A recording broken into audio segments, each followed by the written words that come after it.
Theo Yazunda, and welcome back to the Revolts Podcast. I am your host, James King, and I'll be taking you into the depths of social strife in England, from the early Middle Ages all the way through to the early modern period. In the last episode, we dived into the fall of Roman Britain, the emergence of the English kingdoms, and the start of the Viking Age. We noted the network of connections between the English kingdoms, around the British Isles, across the Channel, and over the North Sea. We will resume our narrative today, focusing on the cultural exchange across the North Sea during the Viking period to gain a deeper understanding of the cultural makeup of England in 1070. Much is made of the leadership and heroism of King Alfred of Wessex during and after 878. His retreat to Athelney, a small island in the marshes of the Somerset Levels, and guerrilla warfare will echo in Harold's stand at Ely. I'm not aware, however, of Harold being admonished by a peasant woman for burning any cakes. Maybe this is where he went wrong. At this point in 878, the English culture could have dissolved into or become subordinate to Scandinavian culture. But with victory at Edington, the Kingdom of Wessex was able to survive. Over the next 50 years, diplomatic manoeuvres and military adaptation would enable the kings of Wessex to unite the English kingdoms. Alfred's children, Edward the Elder and Athelflaed, the Lady of the Mercians, would unite southern England, stamp their authority as overrulers on a number of Welsh kingdoms, and begin to push into the Danelaw. Edward's son Athelstan would inherit this new control, and push further north, eventually minting coins and stamping charters with Rex Totius Britanniae, or King of the whole of Britain. Athelstan would go as far as invading Scotland, which is likely the cause of an alliance to stand against him between the King of the Scots, Constantine II, Olaf Guthfrithson, King of Dublin, and Owain, King of Strathclyde. The two sides clashed in 937 at Brunanburh, and the English recorded the battle in the same way that they had celebrated heroism for hundreds of years, in poetry. King Athelstan, the Lord of Warriors, patron of heroes, and his brother too, Prince Edmund, won themselves eternal glory in battle with the edges of their swords. Round Brunanburh they broke the wall of shields. The sons of Edmund with their well-forged blades slashed at the linden shields. Such was their nature from boyhood that in battle they had often fought for their lands, its treasures and its homes against its enemies. Their foes fell dead, the Scottish soldiers and the pirate host were doomed to perish, and with human blood the field was darkened. From the time the sun rose at the break of day, the glorious star, God the eternal Lord's bright candle, passed across the land, until this splendid creature sank to its resting place. There many men lay slain by spears, and northern warriors shot down beside their shields, and Scotsmen too, weary, sated with battle. The West Saxons throughout the whole long passage of the day pressed on in troops behind the hostile people, hewed fiercely from the rear the fleeing host with well-ground swords. The Mercians refused hard battle play to none among the fighters, who came with Anlaf over rolling seas, bringing invasion to this land by ship, destined to die in battle. 5 young kings lay dead upon the battlefield, by swords sent to their final sleep, and likewise 7 of Anlaf's earls and countless of his host, both Scots and seamen. There the Norseman's chief was put to flight, and driven by dire need with a small retinue to seek his ship.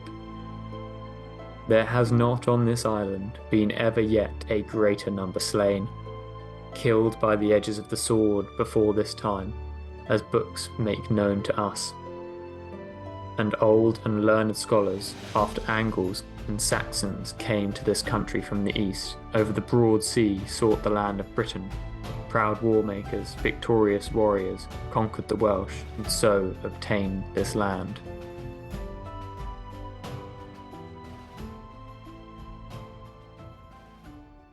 I have skipped parts of Richard Hamer's translation to keep the episode to a reasonable length, but you can see how it carries on the tradition of heroic poetry from Beowulf. The Battle of Brunanburh was likely recorded on the orders of Athelstan or one of his party to commemorate the battle and praise the winning side. This panegyric uses a strong nationalist overtone that is less noticeable from other heroic poetry of the time, most likely reflecting the political intentions of the English nobility to push the idea of the domination of others in Britain by the English kings. However, it appears that the legacy of Brunanburh is not as clean-cut as the poem would have us believe. The battle was somewhat of a Pyrrhic victory, after which the toll of constant fighting to push north would cause the power of the West Saxons and Mercians to at least temporarily decline. After Athelstan's death, Scandinavian York would re-establish itself with little effort under Olaf Guthrithson, named in the poem as Anlaf, whom Athelstan had pushed back into the sea at Brunanburh. The land that we now call England was to remain a polyglot and multi-ethnic land. The fluctuation of peace and war between the areas under Wessex and Mercian law and those under Danish law would draw both settlers and warriors from Scandinavia in successive waves. York would change hands between the English and Scandinavian rulers at least 8 times between 878 and 954, when it became an English earldom under King Eadred when he defeated Eric Bloodaxe. The English King Eadred may have restored general control over the north, but the whole outlook of the populace had changed. Cohabitation of the land between English and Scandinavian communities had led to new generations being born that traced their heritage deep into the roots of English soil and across the North Sea. Northern places would take on Scandinavian names. The ending of Lowestoft and Langtoft refers to the site of a building or house.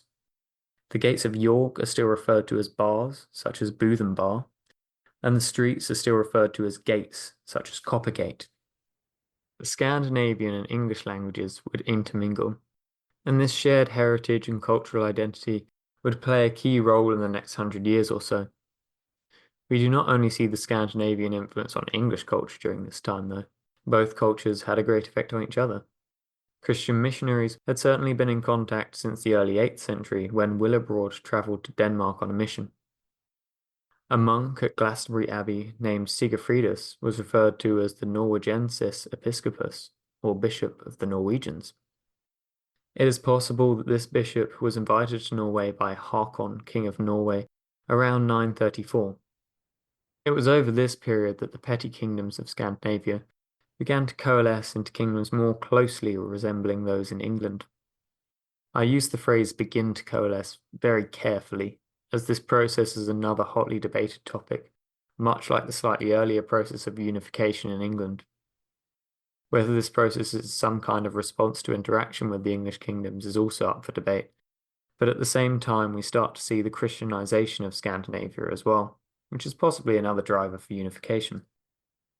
Upon the Good's initial baptism and introduction of Christianity to Norway would fail, but King Harold Bluetooth of Denmark would pull Christianity more deeply into Scandinavia. While much of the Christian influence came from the German Emperor Otto I and his missionaries, it has been suggested that the crucifixion seen on the runestone, designed during Harold's time at Jelling in Jutland, was inspired by a design found at York Minster. What we do not doubt is the English inspiration for Harold's son, King Sweyn Forkbeard's coinage. The English moneyer Godwin would even stamp his own name as well as that of Sweyn himself on the coins. The style and appearance of the coins would directly imitate that of Ethelred II's crux-type coins. Ethelred II would go on to have an immense impact on the interactions between the English and Scandinavian cultures, but not in the way he desired. St. Brice's Day in 1002, on the 13th of November, was the date set by the English king during which he set out to mark his authority by murdering all Danes in English territory. Alice Roberts, in her book Crypt, describes a grave of 35 Scandinavian men in Oxford who showed evidence of violent death whilst running away.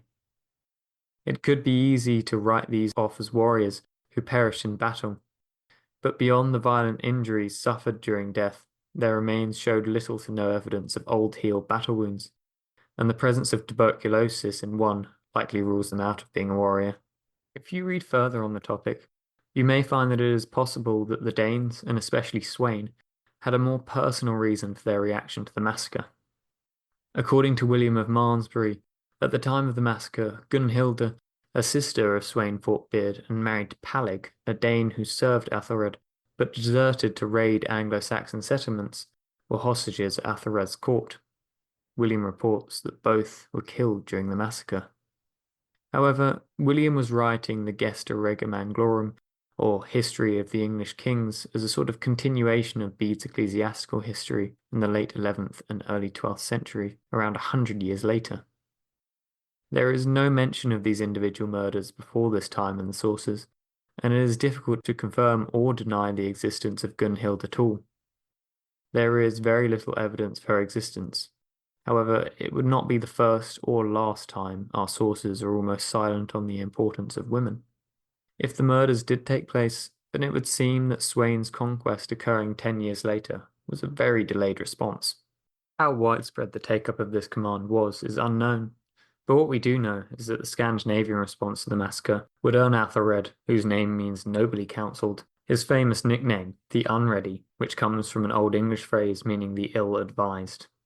Sweyn has spent the last few years consolidating power across Scandinavia, allying with King Olaf of Sweden and Earl Eric of Lade to defeat King Olaf of Norway.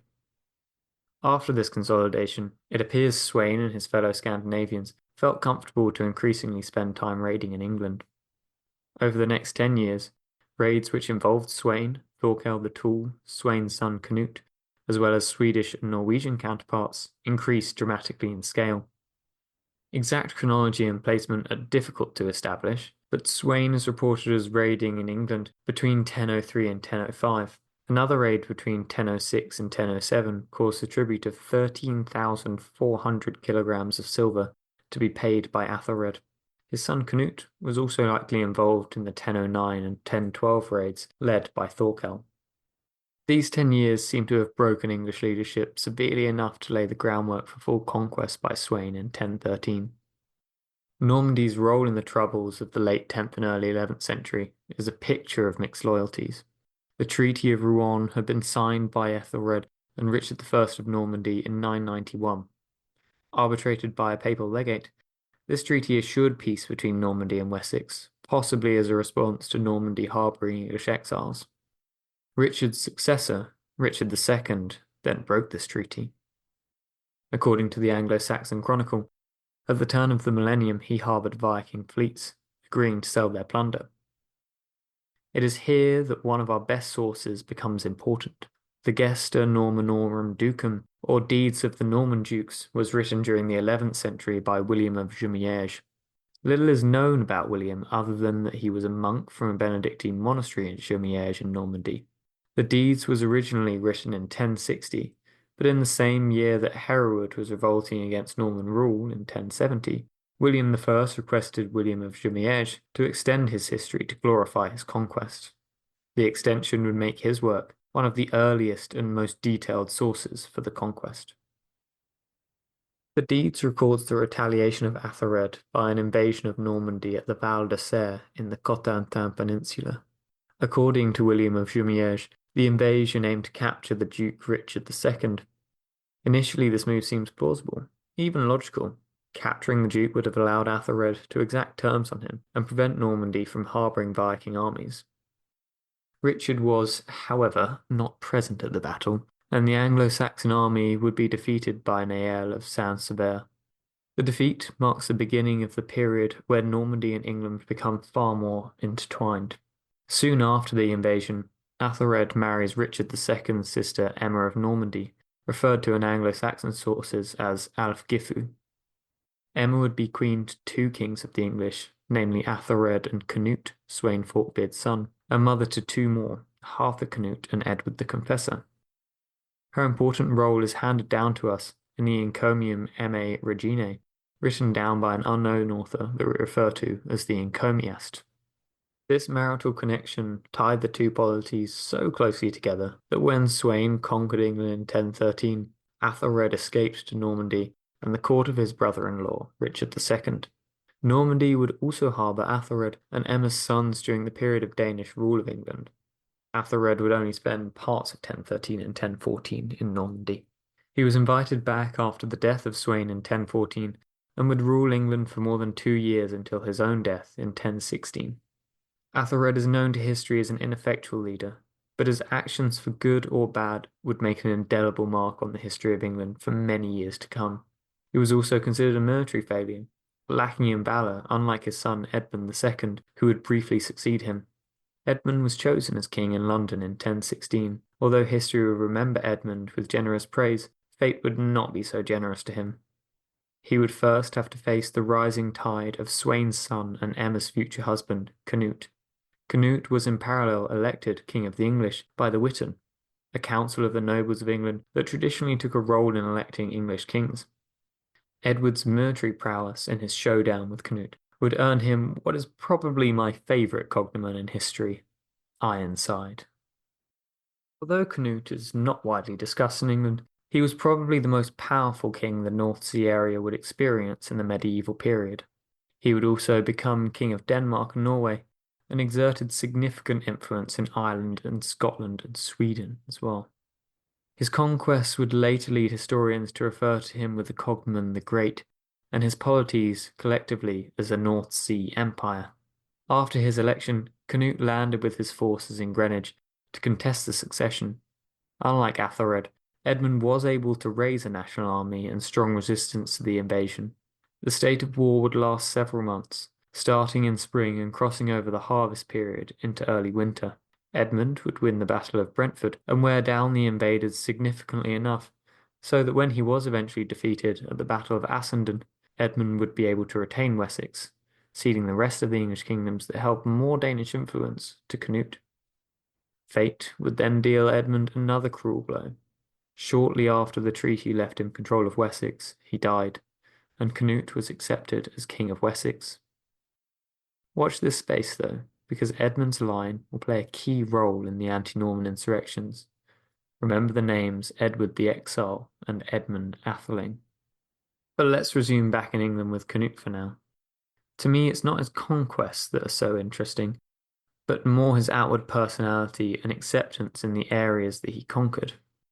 He was a Dane who was invited by the Witan to rule and married a Norman and previous Queen of the English. He was also a ruthless military leader, a pious Christian monarch, and a maker of laws. These qualities seem to mirror the evolution of England over the 8th, 9th, 10th, and 11th centuries. The increasing Christianization of the kingdoms, the centralization of law-giving, and the militarization of the state. Canute ruled England for 19 years, from 1016 to 1035. His rule does seem to split opinion. On the one hand, he's noted for his ruthlessness in the disposal of Uhtred of Bebbanburg and his confiscation of lands. The confiscation of lands as a punishment for crimes such as theft, witchcraft, and piracy was a common practice of earlier kings, but during Canute's reign, the charters no longer gave reason for confiscation. There could be many reasons for this. Some have suggested that his rule was so lawful it needed no explanation, unlike Athelred's before him. Or could it be that the king felt it was his right to exact punishment without due process? On the other hand, Canute is noted for bringing the cultures he ruled closer together. Many more than Emma survived the change of government, including a notable royal advisor, an Archbishop of York who called himself Lupus, and whum we refer to as Wulfstan. Wulfstan's law codes are the most comprehensive set of law codes handed down to us from before the Norman conquest. They were started in Athelred's reign and continued into Canute's. His law codes are seemingly gruesome to us. They considered body parts to be forfeited by the perpetrator of crimes. If a criminal committed a second crime, they may forfeit a hand or foot. If the crime was considered greater, then the eyes or nose may even be taken. This is, however, milder than the previous capital punishment meted out for similar crimes. It seems to follow a wider European trend, marking the mutilated individual as a criminal. In Byzantium, a political rival may be given a facial disfigurement such as a rhinotomy, the severing of the nose, to disqualify them from office. After all, you couldn't serve as God's representative if you were imperfect, because God was perfect. After 19 years of rule, Canute died, leaving a succession crisis in his wake. Canute had two wives, Emma of Normandy, whom we have previously discussed, and Ælgifu of Northampton, through which he left two rival successors, Harold, known to us as Harold the First or Harefoot, through Ælgifu, and Harthacnut, through Emma. The succession crisis ran on for 5 years, with political turmoil in Scandinavia that kept Harthacnut away from England. Initially, Harold served as regent for Harthacnut in England from 1035 to 1037, with the influence of Harthacnut's mother Emma and her allies being too strong for Harold to take the throne. The realm was split between support for Harold to take the crown and support for Harthacnut. It was during Harold's reign that the earls would begin to match, if not eclipse, the power of the monarch themselves. Emma on one side was, at least initially, supported by the southern Earl of Wessex, Godwin. Little is known about his family, but he hailed from Sussex and rose rapidly, becoming the Earl of Wessex in 1020. This earldom and his marriage into the Danish nobility was the start of significant landholding. It is his son Harold Godwinson who would be pronounced king and play such a key role in the succession crisis of Edward the Confessor. Harold would be supported by Leofric, Earl of Mercia.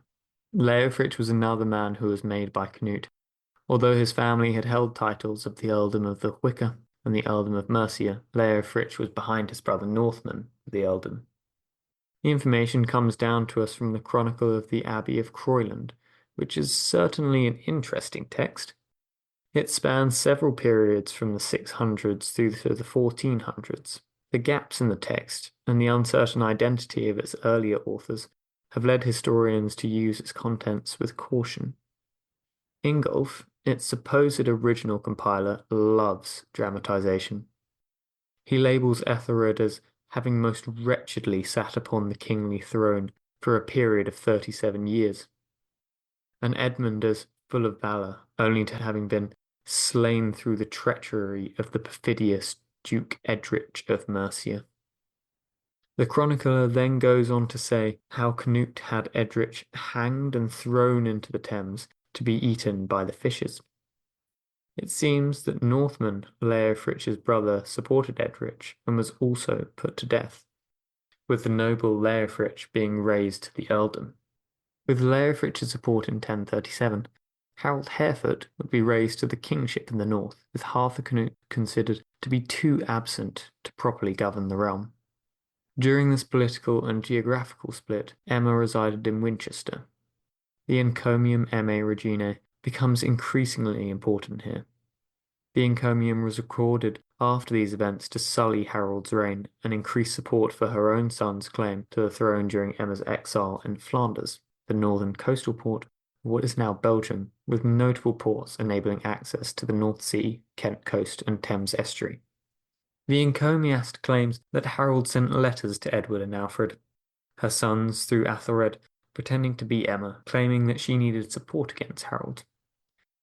Edward briefly landed at Southampton, quickly retreating across the Channel when he realised that he was outmatched and couldn't hope to further his family's cause. Alfred reportedly crossed from Flanders, meeting Earl Godwin at Guildford in Surrey. Godwin, as we know, had supported Emma against Harold, so seemingly they met as allies. But Godwin handed Alfred over to Harold, who was taken to the Isle of Ely and put to death. Many historians doubt the claim of Emma that the letters were forgeries, passing her actions off as the desperation of a woman losing her nerve. Certainly it could have been a miscalculation and the forgery claim a later cover-up, but Emma strikes me as more considered and intelligent in her political manoeuvrings. Furthermore, the coordination of the army sent to meet Edward and the collusion of Godwin strike me as more than mere coincidence and luck on Harold's part. With all these factors in play, I'm inclined to believe Emma's version of events. With these events having taken place, Emma escaped into exile in Flanders. It's unclear to me why Emma chose Flanders over her native Normandy. It may have been because she wished to support Harthacnut's claim over Edward and felt returning to Normandy would be against this political stance. It is with Emma in exile, Harold ruling over England, and Harthacnut still stuck in Scandinavia that I will finish this episode. Today we have covered the period from Alfred to Harold, through Viking raiding, English unity, and then subsequent conquest by a Scandinavian dynasty. Next time, we will explore Harthacnut's return to England and meet a revolt in 1041 in Worcester. Then we will continue to examine the power of the Earls in Edward the Confessor's reign, covering the Northumbrian revolt and discussing the role of the English mercenaries abroad.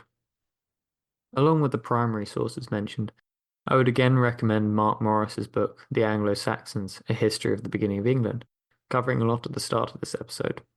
Also, his book on the Norman conquest covers the latter part. M.K. Lawson's book on Canute, England's Viking king from 1016 to 1035, has helped me understand a lot more about the trends and events leading up to Canute's reign, as well as his influence on the English state and the fallout of his reign. As before, please do find extra material on the various social media pages. Just search for Revolts Podcast on Instagram, Facebook, and X or Twitter. So thank you for listening to this episode, and Wes Thu Hao. See you in 1040.